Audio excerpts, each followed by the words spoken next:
দেবদার চাঁদের পাহাড় নিয়ে কিন্তু একটা বড় করে প্রশ্ন উঠছে। আমি আবার বলছি, এই ভিডিও কাউকে রিপ্লাই করার নয়, এই ভিডিও কাউকে পোকিংয়ের নয়, কিচ্ছু নয়, এটা আমার মতামতটা আমি শেয়ার করবো। আমার কাছে প্রচুর প্রচুর কমেন্টস এসছে, আমার সেই ভিডিওটা তোমরা খুলে দেখে নিতে পারো, যেখানে আমরা চাঁদের পাহাড়ের রিলিজ নিয়ে কথা বলেছি।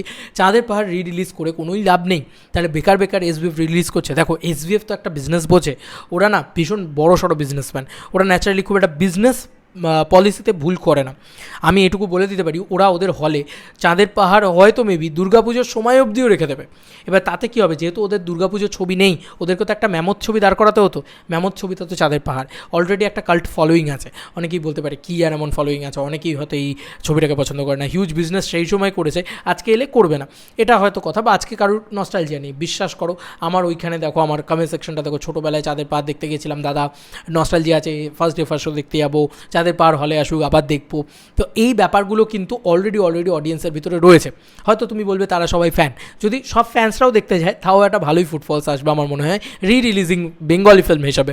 আমার যদি মনে হয়, হ্যাঁ অবভিয়াসলি যখন চ্যালেঞ্জ রিলিজ করেছে সেটা একটা অন্যরকম ফলোয়িং ছিল, চাঁদের পাহাড়ের একটা অন্যরকম ফলোয়িং আছে। তো আমার মনে হয় যে দুর্গাপুজোর সময় যদি ওরা এটাকে হোল্ড করে রাখে না, অনেক বাচ্চারা, অনেক বাবা মায়েরা যাদের বাচ্চা হয়তো এখন জুনিয়র আছে, তারা অনেকেই কিন্তু দেখতে নিয়ে যাবেন চাঁদের পাহাড়। যেহেতু টিকিট প্রাইসটাও কম, সেহেতু মাল্টিপ্লেক্স একটা এক্সপিরিয়েন্স করতেও যাবে। মানে ধরো 50 টাকায় মাল্টিপ্লেক্স এক্সপিরিয়েন্স করতে পারে, 100 টাকায় মাল্টিপ্লেক্স এক্সপিরিয়েন্স, যেখানে 500 টাকা 600 টাকা দিয়ে নতুন সিনেমা দেখতে হচ্ছে, সেখানে দেখবে তারা বাচ্চারা সবাই মিলে, বাচ্চাকে নিয়ে চলে গেল বাবা মায়েরা, বা পুজো শপিং করতে করতে বাবা মায়েরা বাচ্চাকে নিয়ে চলে যাবে, স্বাভাবিক। কারণ সেই বাচ্চাটি হয়তো 2013 সালের পরে জন্মেছে, এমনটা হতে পারে, বা 2013 সালে তার 2-3 বছর বয়স ছিল, তার বোঝার বয়স ছিল না, আজকে তার হয়তো 10-12 বছর বয়স।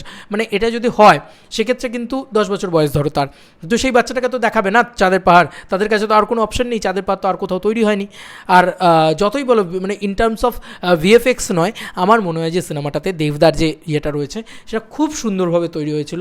আমার কাছে, আমার যদি আমার সাথে নস্টালজিয়া বলো, আমি এই ছবিটা দেবদার ফার্স্ট ফিল্ম যেটা আমি হলে গিয়ে দেখেছিলাম, তো এটা একটা নস্টালজিয়া নয়? সব সিনেমা কিন্তু শুধু কাল্ট ফলোয়িং দিয়েই হয় না, সব সিনেমা কিন্তু কিছু কিছু ছবি আছে যেগুলো নস্টালজিক ভ্যালুতে আবার চলে। তো আমার মনে হয় যে এসবিএফ না খুব বুদ্ধিমান একটা প্রডিউসার, এবং তারা না অত বোকামো কাজ করে না। আর আমার মতামত এটা, আমার মনে হয় যে চাঁদের পাহাড় এই ছবিটা রিলিজ করে অনেকই লাভ হবে। হ্যাঁ, হয়তো চ্যালেঞ্জের মতন তোমরা ক্রেজটা দেখতে পাবে না, স্বাভাবিক, ওই ছবিগুলো একটা অন্য লেভেলের ফুটফলস তৈরি করেছে, হতেই পারে তার থেকে বেটার কিছু দেখতে পেলাম আমরা, এমনটা হতেই পারে, কাতারে কাতারে লোকে গিয়ে চাঁদের পাহাড় দেখতে শুরু করে দিল, ঠিক আছে, এমনটা হতেই পারে। তবে আমি যে ছবিটা রিলিজ ডিম্যান্ড করছি, আমি পূর্ণ সমর্থন করে বলছি যে ছবিগুলো হয়তো সেই সময় বিজনেস করেনি, কিন্তু আজকে এলে ফাটিয়ে বিজনেস করতে পারে, যেরকম প্রলয়। আজকের মার্কেট অনুযায়ী প্রলয় ছবিটাকে যদি একবার রিলিজ করা হয় খুব ভালো হয়। এবার দেখা যাক সেই ছবিটার কী হয়, কারণ ওটা রাজ চক্রবর্তী কো ভেঞ্চারেও ছিল, মানে রাজ চক্রবর্তী অ্যাজ প্রডিউসারও ছিল এই ছবিটাতে।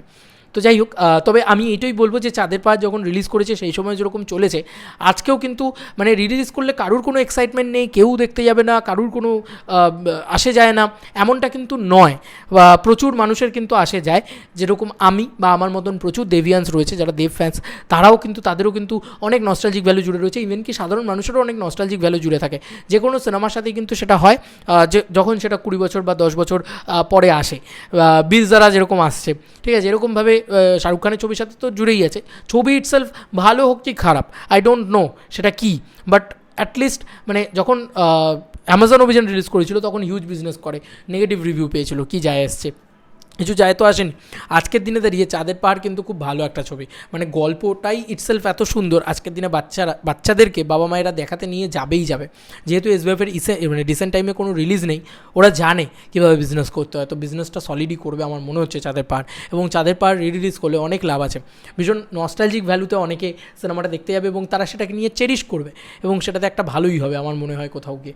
এবং সেটা দিয়ে আরও বেশি করে তারা হয়তো লিটমাস পেপারের মতন এটা দেখতে চাইছে যে চাঁদের পাহাড়ের এখনও ফলোয়িংটা কেমন আছে। যদি ভালো থাকে তাহলে হয়তো তারা অ্যামাজন অভিযানের পরের পার্ট শঙ্কর স্নেক্স অ্যাডভেঞ্চার এটা হয়তো তৈরি করবে, যেটার জন্য হয়তো লিটমাস পেপারের মতন দেখছে। আমি তো অ্যাটলিস্ট পজিটিভ দিকগুলোকেই খুঁজে বার করবো, দেবদার ক্ষেত্রে বিশেষ করে। তোমাদের কার কি মতামত এন্টায়ার ভিডিওটাকে নিয়ে জানিও কমেন্ট সেকশনে। চলো বন্ধুরা, নতুন কোনো ভিডিওতে দেখা হবে, বাই।